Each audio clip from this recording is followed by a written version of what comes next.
Hi అండి, hello, నమస్తే. అందరూ ఎలా ఉన్నారు? ఇవాల్టి వీడియోలో వచ్చేసి మనం కషాయాన్ని సులువుగా ఎలా తయారు చేసుకోవచ్చు అనేది చూద్దాము. ఇప్పటి రోజుల్లో దగ్గు జలుబు లాంటివి రాకుండా కషాయం తీసుకోవటం మనకు చాలా అవసరం అండి. కషాయం తీసుకోవటం వలన దగ్గు జలుబు లాంటివి తగ్గిపోతాయి. అలానే మన బాడీకి కావాల్సిన ఇమ్యూనిటీని కూడా ఇన్స్టెంట్గా కషాయం ద్వారా మనకు లభిస్తుంది. ఈ కషాయం రోజుకి ఒక్కసారైనా తీసుకోవటం చాలా మంచిదండి. పిల్లలకి కూడా కషాయం మనం ఇవ్వవచ్చు.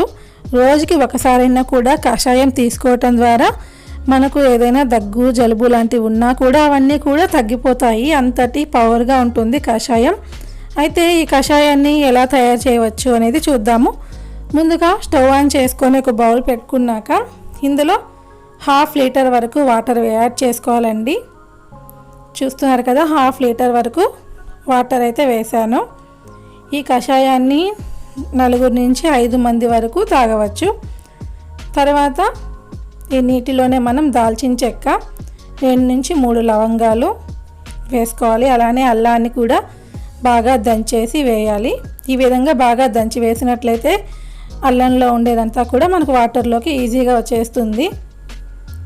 ఇప్పుడు ధనియాలు 2 నుంచి 3 టేబుల్ స్పూన్ల ధనియాలు. తర్వాత వచ్చేసి మిరియాలండి. మిరియాలని అలానే వేయకుండా కొద్దిగా లైట్గా మ్యాష్ చేసేసి ఇందులో వేస్తే మంచిది. ఇప్పుడు ఈ కషాయం అంతా కూడా 10 నుంచి 15 నిమిషాల పాటు బాగా మరగనివ్వాలండి. కషాయం బాగా మరిగినట్లయితే ఈ ఇంగ్రీడియంట్స్లో ఉన్నవన్నీ కూడా మనకు వాటర్లోకి అయితే వచ్చేస్తాయి. అందుకని 10 నుంచి 15 నిమిషాల పాటు బాగా మరగనివ్వాలి. కషాయం తీసుకోవటం ఇప్పటి రోజుల్లో చాలా అవసరం అండి. ఖచ్చితంగా రోజుకి ఒకసారైనా కూడా అందరం తీసుకుందాము. అంతేకాకుండా కషాయం తీసుకోవడం ద్వారా మనకు డైజెషన్ ప్రాబ్లమ్స్ ఏమైనా ఉంటే కూడా తగ్గిపోతాయి. ఈజీగా మనకు డైజెస్ట్ అవుతుంది తినిన ఫుడ్ కూడా. చూసారు కదా, ఈ విధంగా 10 నుంచి 15 నిమిషాల పాటు బాగా మరగనివ్వాలి.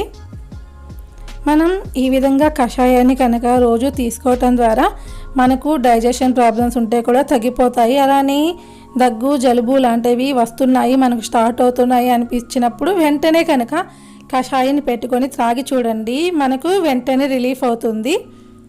చూసారు కదా, ఈ విధంగా బాగా 10 నుంచి 15 నిమిషాల పాటు బాగా మరగాలండి కషాయం మనకు. ఈ విధంగా బాగా మరిగిన తర్వాత ఇప్పుడు ఇందులో బెల్లం వేద్దాము. చిన్న బెల్లం ముక్క తీసుకొని ఇందులో వేస్తే ఇదంతా కూడా బాగా కరిగిపోతుంది. ఒక 5 నిమిషాల పాటు అలా వదిలేస్తే సరిపోతుంది. ఇప్పుడు బెల్లం అనేది వేసిన తర్వాత 5 నిమిషాల పాటు బాగా మరిగించి వదిలేయాలి. తర్వాత ఏంటంటే స్ట్రైనర్లో అంతా వడకట్టేద్దాము.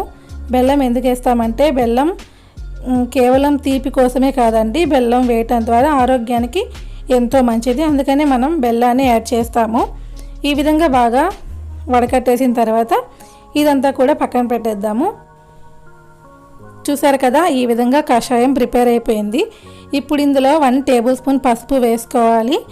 మనం కషాయం ప్రిపేర్ చేసేటప్పుడైనా కూడా పసుపు వేయవచ్చు, లేకపోతే తర్వాత అయినా కూడా ఈ విధంగా వేయవచ్చు అండి. నేనైతే తర్వాత అయితే వేస్తున్నాను. ఇప్పుడు ఇందులో వచ్చేసి తేనె అండి. తేనె వల్ల కూడా ఆరోగ్యానికి ఎంతో మంచిది. తేనె వచ్చేసి 2 నుంచి 3 టేబుల్ స్పూన్ల వరకు వేసుకుంటే మంచిదండి. ఇప్పుడు ఇదంతా కూడా బాగా కలిపేయాలి. ఈ కషాయాన్ని పిల్లలు కూడా ఇష్టంగా తాగుతారండి. ఎందుకంటే మనం తేనె అలానే బెల్లం కూడా వేసాం కాబట్టి పిల్లలు కూడా ఈజీగానే తాగేస్తారు. కొంతమంది పిల్లలైతే కషాయాన్ని తాగడానికి ఇష్టపడరు కదా. ఈ విధంగా తేనె బెల్లం 2 కూడా వేయడం ద్వారా ఆరోగ్యానికి కూడా మంచిది. అలానే పిల్లలు కూడా ఇష్టంగానే తాగుతారు. చూసారు కదా, ఇలా మనం కషాయాన్ని ప్రిపేర్ చేసుకున్నాక వేడిగా తీసుకోవటం చాలా మంచిది. మనకు బాడీకి ఇమ్యూనిటీని పెంచే దివ్య ఔషధమైన కషాయాన్ని ఎలా తయారు చేయవచ్చు అనేది చూసాం కదా. ఈ విధంగా కషాయాన్ని తయారు చేయడం ద్వారా పిల్లల చేత కూడా మనం ఈజీగా తాగిపించవచ్చండి. మీకు ఈ వీడియో నచ్చింది అనుకుంటున్నాను. మీకు కనుక నచ్చినట్లయితే మన ఛానల్ని ఇంతవరకు సబ్స్క్రైబ్ చేసుకోకపోతే వెంటనే సబ్స్క్రైబ్ చేసుకోండి.